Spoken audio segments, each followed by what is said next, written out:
નમસ્કાર વિદ્યાર્થી મિત્રો, સરળ ગુજરાતી ચેનલ પર આપનું સ્વાગત છે.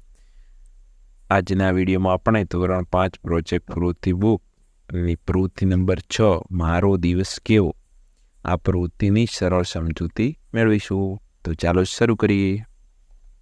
પ્રવૃત્તિ 6 મારો દિવસ કેવો. તમે સવારે કેટલા વાગે ઉઠો છો? ત્યારથી સાંજ સૂઈ જવા સુધીની દૈનિક ક્રિયાઓ નોંધો. ક્યાં કેટલો સમય જાય છે તેની મિત્રો સાથે ચર્ચા કરો.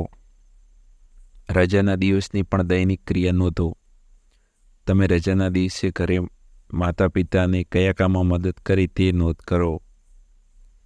તમને સૌથી વધુ ગમતો દિવસ અને તેનું કારણ જણાવો. તમારી સૂટેવો અને કુટેવોની નોંધ કરો અને કુટેવો દૂર કરવાના પ્રયત્ન કરો. આ બાબતે આજે આ પ્રવૃત્તિમાં આપણે સમજૂતી મેળવીશું. તો શરૂ કરીએ. તમે સવારે કેટલા વાગે ઉઠો છો? હું સવારે 6 વાગે ઉઠું છું. અહીં જે પ્રશ્નના જવાબ છે એ તમે તમારી રીતે જે યોગ્ય લાગે તમને એ લખવાના છે. દૈનિક ક્રિયાઓ: બ્રશ કરવો, સ્નાન કરવું, પ્રાર્થના કરવી, નાસ્તો કરવો, ગૃહ કાર્ય કરવું, બપોરનું ભોજન કરવું, શાળાએ જવું, રમત રમવી, ટીવી જોવું, સૂઈ જવું. આ છે દૈનિક ક્રિયાઓ. દૈનિક ક્રિયાઓમાં લાગતો સમય સોમવારથી શનિવાર. તો કે બ્રશ કરવું 10 મિનિટ સમય લાગે, બપોરનું ભોજન કરવું 20 મિનિટ, સ્નાન કરવું 15 મિનિટ, શાળાએ જવું 6 કલાક, પ્રાર્થના કરવી 10 મિનિટ, રમત રમવી 6 કલાક, નાસ્તો કરવો 20 મિનિટ, ટીવી જોવું 30 મિનિટ, ગૃહ કાર્ય કરવું 1 કલાક, સૂઈ જવું 8 કલાક. દૈનિક ક્રિયાઓમાં લાગતો સમય રવિવાર અથવા રજાના દિવસે. તો કે બ્રશ 10 મિનિટ, બપોરનું ભોજન કરતાં 20 મિનિટ લાગે, સ્નાન કરતાં 15 મિનિટ, રમવામાં 3 કલાક, પ્રાર્થના કરવી 10 મિનિટ, યોગ કરવા 1 કલાક, નાસ્તો કરવો 20 મિનિટ, બગીચામાં જવું 1.5 કલાક, મંદિર જવું 2 કલાક, ઘરકામમાં મદદ કરવી 1 કલાક, સૂઈ જવું 8 કલાક.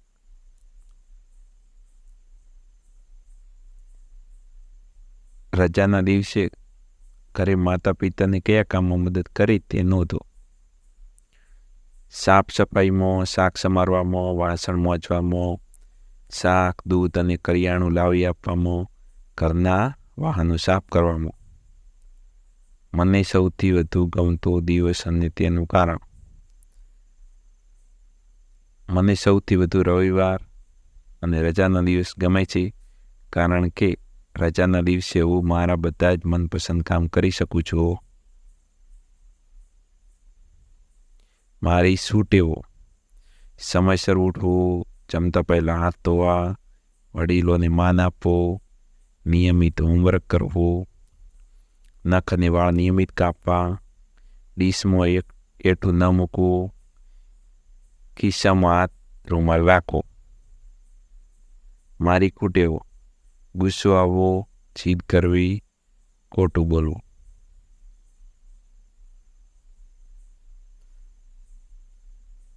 સરસ. તો અહીંયા આપણી પ્રવૃત્તિ પૂરી થઈ ગઈ.